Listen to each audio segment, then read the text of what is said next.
anticiper effectivement cette mise en place et comment vous voyez cette mise en place du dispositif?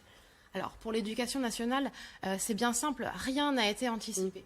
C'est-à-dire que depuis l'annonce de la fermeture des écoles, des établissements scolaires jeudi, les chefs d'établissement, les inspecteurs de l'éducation nationale ont appelé les personnels à se rendre ce matin dans les établissements scolaires. Alors heureusement, les organisations syndicales, dès le début du week-end, ont appelé les personnels à ne pas se rendre dans les établissements. Il a fallu attendre hier soir pour que des mesures soient prises. Aujourd'hui, les enseignants, les enseignantes soucieux du bien-être et de la réussite de leurs élèves mettent en place ces outils. Mais effectivement, les difficultés matérielles sont énormes.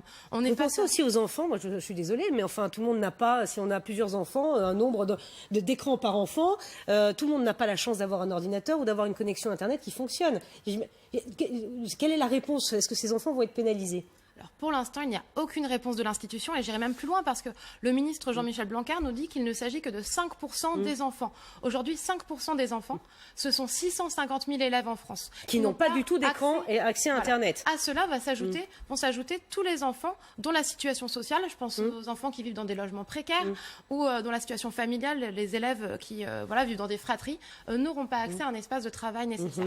Nous, c'est pour ça qu'on critique ce tout numérique depuis longtemps. Il est vecteur d'inégalités sociale très très forte et il ne faut surtout pas qu'il s'installe au-delà de la crise sanitaire dans l'éducation nationale. Voilà, nous suivons